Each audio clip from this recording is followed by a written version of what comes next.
Hey there, everybody. It's Mark Kepp. I'm here with Mary Moeller from Campground Commander. If you remember her, she came on last week to introduce her software herself to you here in this group. I've asked her to come back on here today now that you've had a chance to review that video, think of the questions, and even send over questions to me, to Mary, and then also post them in the group. And from that, we put together an interesting conversation that we're going to have here today to help increase your awareness of what you can and should be doing with your software system, whether it's Campground Commander or any other system that you're using. So Mary, thank you for agreeing to come back on here with me today. Thanks, Mark. I really appreciate the opportunity. So one of the first questions that I want to, and it's more of a general topic, and we kind of alluded to it originally, but it's a big one, and it's credit card processing. So can we go a little deeper into that overall subject? I'm aware of it too, because we do credit card processing, not as selling it, but we use it for our business. And I know it's a nightmare industry right now. I mean, there's all sorts of rules, regulations, and everything else. And so a lot of folks, and this doesn't just go for Campground Commander, it goes to the other reservation systems too. A lot of them have like their dedicated processor that they've integrated with, and it may be one or maybe two or three, but they've integrated with them. They work through the hoops. Talk to us, educate us on why that is, and what owners need to consider when they're looking at whatever system they're using for credit card processing. Well, you know, Mark, this has been a very interesting subject for us because we had no idea that this was going to be as difficult as it is. In order for people to have any campground reservation system to have processing capabilities, they have to align specifically with one or more processors. Now, in the back end, this means that there has to be a lot of coding goes on, because you can't just take any software, any reservation software, and say, okay, I'm going to choose this processor, and this processor is going to be the person that's going to work with me, or all of these other processors. Each one of those processors has a test format, if you will, that they go through that reservation software has to perform. So for instance, and each one is different, but each one can take up to 40 to 80 hours for a developer to go through. So basically, like what it is, let me see if I can give a picture to the audience, better picture as to what this might be. So for instance, the processor comes up and they say, okay, you've passed all of these other things, these hurdles that you've had to go through as far as all the paperwork and all of this and all that. So now what we want you to do is we want you to build out this particular system to show us that your software is adequate for our product. And that's where all the time, I mean, you get all the time, you know how it is filling out forms for everything. I mean, everything, you go to the government, you fill out forms, it takes you weeks to fill out one form, you know, well, me maybe, but I'm probably a little slow. But you go to the processors, and not only do you get the forms filled out, now you have to do tests, you know, and you have to develop software that they approve and say, okay, yeah, this is a software that we think you know what you're doing well enough to put you on our software, on our company processing. So that's why many companies, software reservation companies, just have one processor, because if you have to go through that and you have to pay your developers over and again to do that kind of process, it's a lot. That's why I mentioned the last time we had our interview last week. That's why a lot of times companies will develop their own processes for a software processing company. So they'll literally integrate, they'll say, okay, we have the money, we have the capabilities, we have the development team to be able to develop our own processing company. Let's just go ahead and develop our own. And then we don't have to every year go through these testings that the processing companies make the smaller guys or whoever is using them go through to keep. And would that testing be like the PCI compliance? Is that what you're referring to, or is it a different type of testing altogether?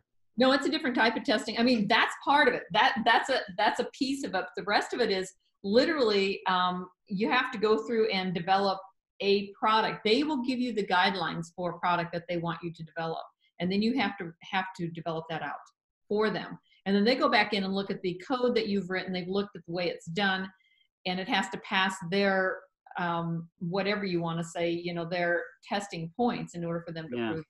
Yeah, because you're handling people's credit card information. I know, you know, recent rulings and recent rules from the credit card companies is they're pushing all of the loss onto the processors, and the processors are pushing it back onto whoever their clients are. So if you're the RV park operator and you allow your credit card information to just lay on your desk and you lose it, you're responsible for whatever those losses are. And so I imagine that's part of your paperwork that you're filling out, is that you have to jump through, and you being a reservation engine and all the other ones out there, they're having to jump through these hoops to say, well, here's the steps we're taking to protect the credit card information, make sure it's not stored on our systems and all that. Is that what's going on basically? Yeah, Mark, and I'm glad you brought that up, because that is basically what's going on. And I think one of the pieces of confusion with campground owners possibly might be that they think that the reservation systems store their credit card information. The reservation systems do not store any of the credit card information. They literally, the information goes back into this, into the company that I was just talking about that you have to do the testing for. And so that company is where it's stored, and that's where it's stored safely. So any reservation that a person does within any of the software, the reservation software, is not kept on that software. It goes, it's kind of like a bank. You get all this stuff online that you can take a look and see what your bank account looks like. But that doesn't mean you have the money in your house or in your safe or something like that. It's in a whole different facility that actually, if something happens to that money, they have to take care of it for you. You can turn around and say, that was my money you just lost. Yeah, so, it's a good analogy for it. Cool. So that's a good background on just that overall topic, because I know it is a complaint that folks have, like, why do I have to switch my processor? Why can't you just use my processor, whoever they are? And it probably goes back to, as business operators, you're constantly getting called and pitched new processing, new credit card systems, all that stuff. So I guess that would be kind of a hurdle. So a good topic on that. The next kind of piece. Can I back up just a second with that? Go for it. Because another thing is sometimes people have their processors with their banks, and that's not uncommon. And because it's their bank, it seems that you should be able to keep your processor with your bank if you go with any reservation system or any, and the reservation software company says, no, you have to move to a different software. And a lot of times the comment is that, well, but I know the bank, I know the people there, and they've been doing all my work up to this point. That's an entirely different type of processor than what we're talking about. We're talking about a processor that can, a lot of times the banks will process, but it's not the same type of credit card processing as if you're. They don't have the gateway through the site, right? Yes.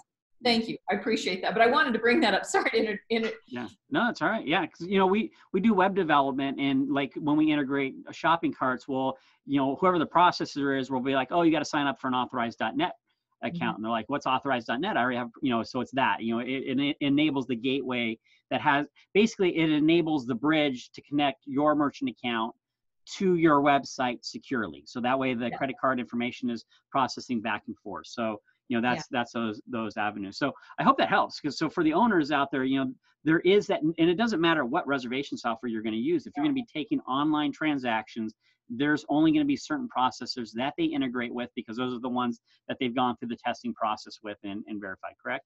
Well, and Mark, that is true. And the other thing is that different processors, as campground owners know, have different fees.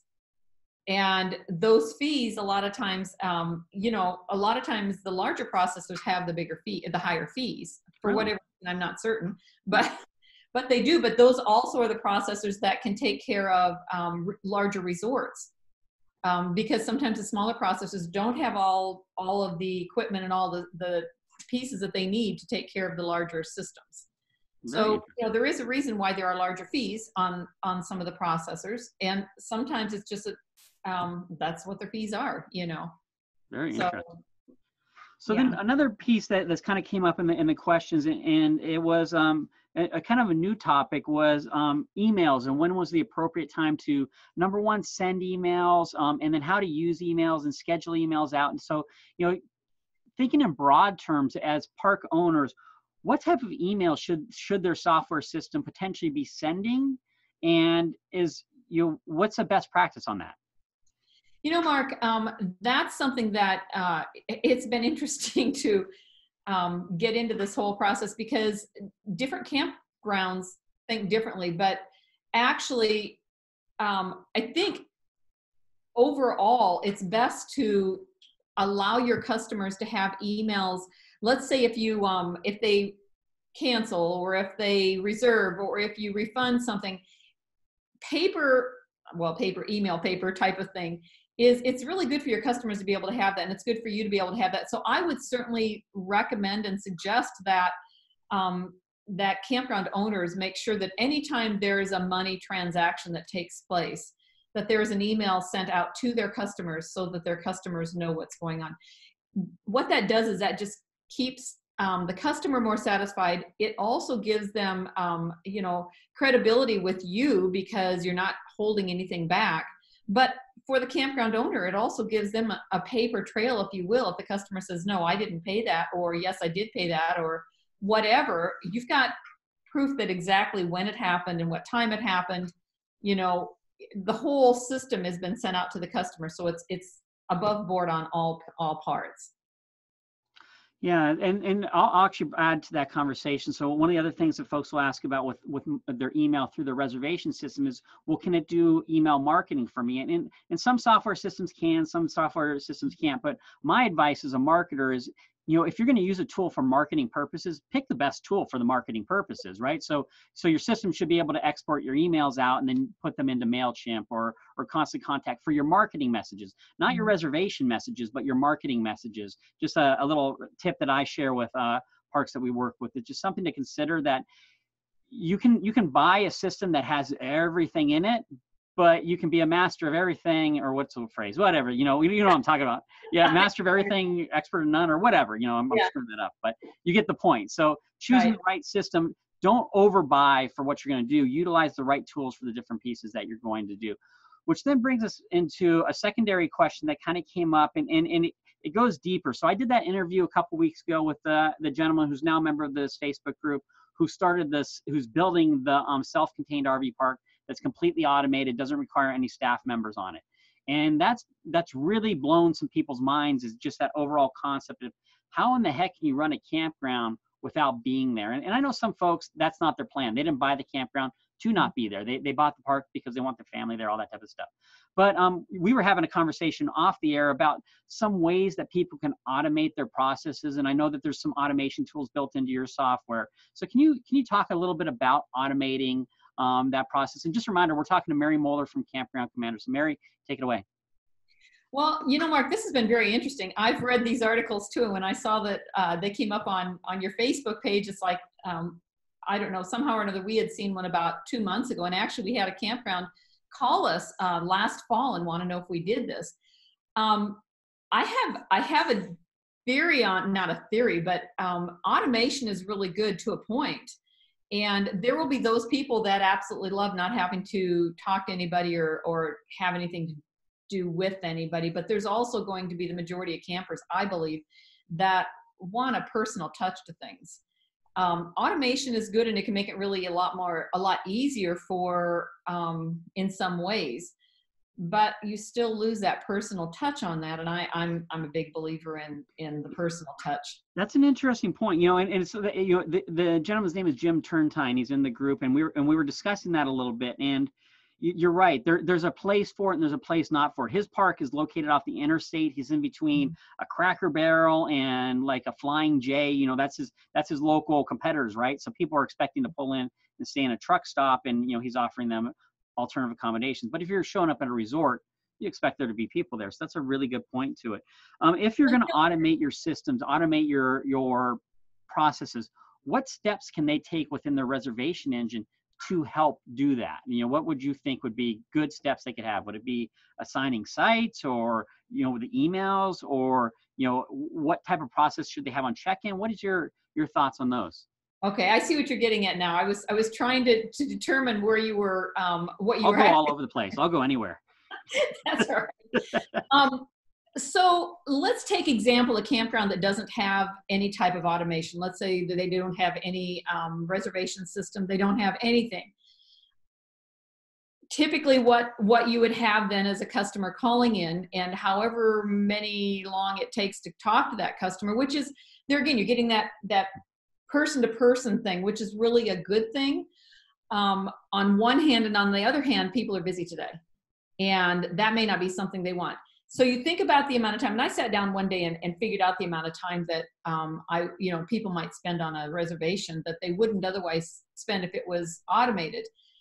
With an automation system, you can still have that personal touch. No matter what system you use, you can still have that personal touch, because number one, an email will go out immediately thanking them for making the reservation and giving them the information. And most every reservation system will let you make that email say what you want it to say, along with confirming what they have. So that's the first touch. But the other thing is in automation, I think one of the first things, and I'm going to go personally, Mark, because I think that's something that automation is great, but I think we really, really need to keep that personal touch in place also, because when you think about it, people that are leaving their jobs to go camping, one of the things they're wanting a good experience. Yeah. And that experience, if you just go and sit in a place and you never have any personal touch with anybody, and I'm not saying that people aren't going to want that, because I'm not putting it down and saying those campgrounds that are like wanting to do it so that it's all totally automated are bad, because there's going to be times, and probably a lot of times, when people are on the road and that's what they want. They want to sign in, come in, sit there, and leave the next morning or whatever. Right. So yeah. There's good ways for everything. But if you're working with the typical camper, the automation can, like with an online reservation system, it can make it a lot easier for the camper, much, much quicker. If they're at work, they can pull up their computer and take their 15-minute break in the morning or afternoon and reserve a reservation. They don't have to wait for a call. They don't have to wait for an email. They know that reservation's been done, and that's great. Now, the other thing is that with emails, that makes that automated. For the campground, by doing that, they can automatically pull up their computer no matter when. All of the reservation systems allow you pretty much to be able to run at any place and be able to see what's coming in. You automatically have that money in the bank, because if people go online and reserve, and I know this is something that I've seen some of the comments on your Facebook page, if people go online to reserve, they typically expect to pay the full amount when they reserve the campsite. And that it would be the same thing as if you reserve a motel room. You don't reserve a motel room and say, can I pay $10 on it now and pay the rest when I come in?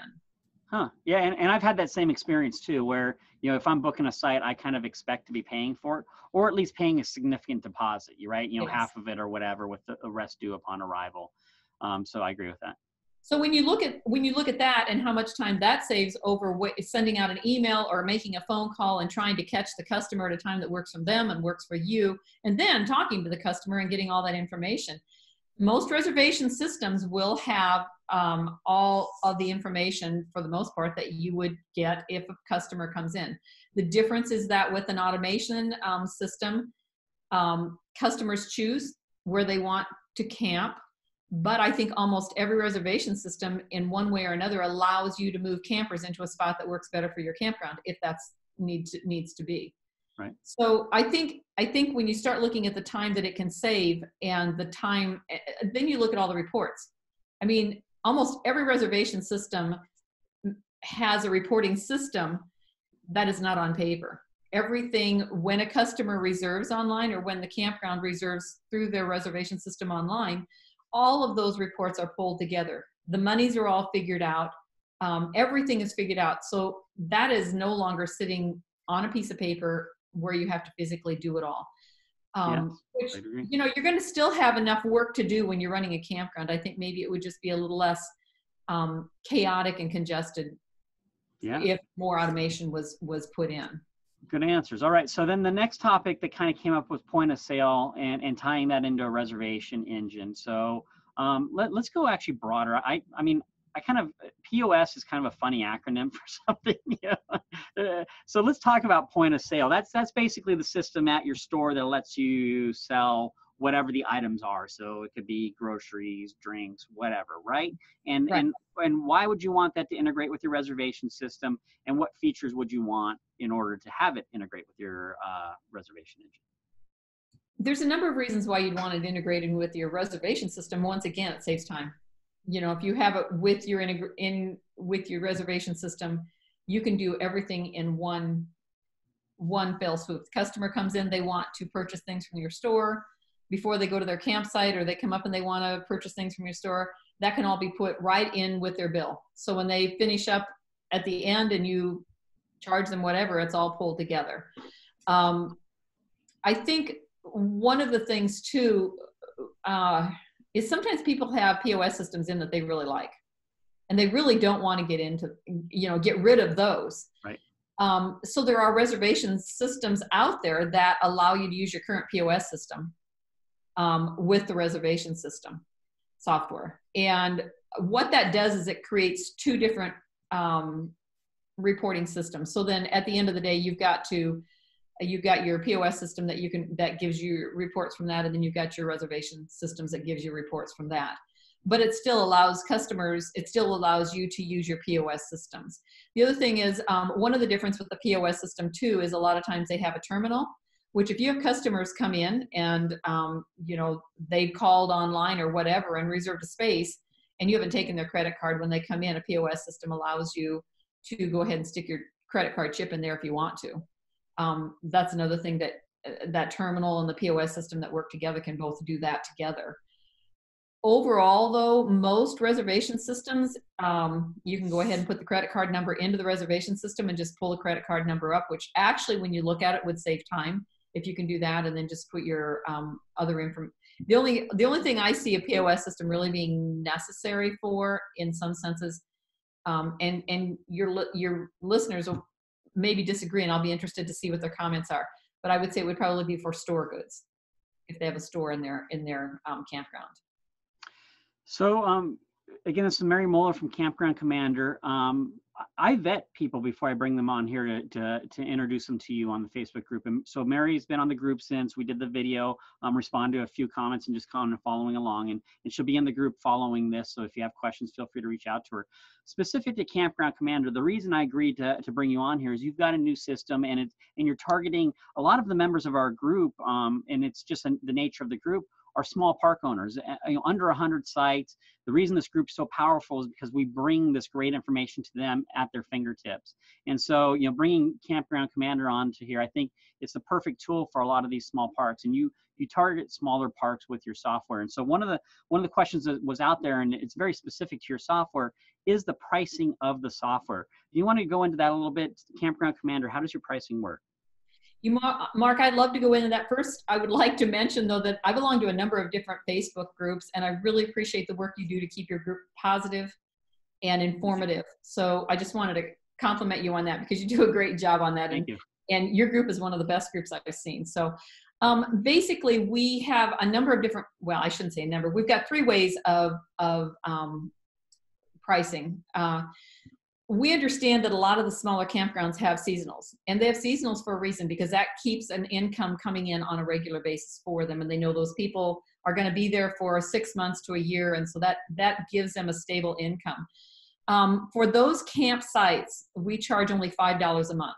So if their seasonal charge is $400 a month or $300 a month, they only get charged $5 a month to have that campsite on our reservation system.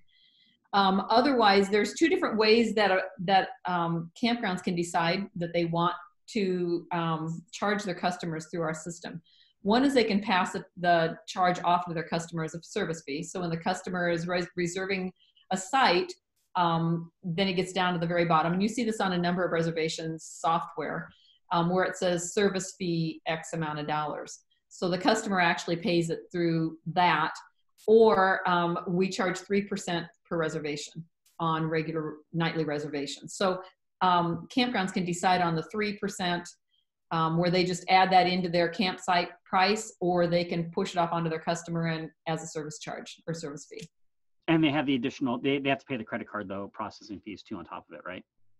Yeah, they do. Although if there's enough money that comes through the credit card, they pay the percentage, which typically, one of the reasons we've lined up with the company that we have, which is called Basis, is they're a smaller company like we are. They're family owned, and their processing fees are usually right around 2.75, which is really, really low. And if the customer, like if the campground has enough revenue coming through, then they don't pay a monthly fee along with the processing fees. Yeah, and I know a number of you have already scheduled demonstrations with Mary and taken the opportunity to look at their software. As I always recommend, if whatever reservation software you're looking at, or if you're looking to change at all, is take demos with all of the softwares that you can possibly get a demonstration with. Don't pick one, do a demo and say that's the best one ever. And even in this group, I know that like Campground Manager, I think it is the software that goes on your computer. A lot of folks use it because it's what's been around forever. And it may be great for them, but one of the things to realize is that it's great for them because they know how to use it. Take the opportunity to go demo all the different softwares that are out there, because the one that's right for you, you may not even be aware of it yet. Take the opportunity to demo everything that's out there. And I know a couple of you have already reached out to Mary and set up some demonstrations, and let her know you saw her here on the Facebook group, and thank her for taking the time to come on here, because she's taken the hour to come on and do these videos and taking the time to join us here. Mark, can I add something to that? Please. One of the things I would like to mention too is when you are doing reservation, or when you're doing demos with the different reservation software, also pay attention to the personalities of the people. And I think there's a lot to be said about when you're doing the reservation demos. It's not just about the software; it's about the people that are behind the software too. So I think it's very important to make sure, because it's a whole picture. There may be some people that I do a demo that don't like me. Well, that means you're going to have to deal with me if you decide to go with my software. So that may not be the best scenario, So I just want to throw that out there to make sure that it seems like it's a good fit for you too, not just the software, because this goes a lot further. Because when you're working with a software company, we sometimes are in touch with our customers every day. And if they don't like us, that's going to be a hard conversation to have every day. We'll all wake up thinking, dang, I wish I didn't have to go through this day and contact them again. So again, it's Campground Commander, and hopefully you like her. If you don't, then find a different software. And that's her advice, not mine. That's good. If you do have other questions, feel free to post them in the comments below, and then reach out to Mary directly to schedule a demo. It's campgroundcommander.com. Software system targeted at parks, 125 sites or below.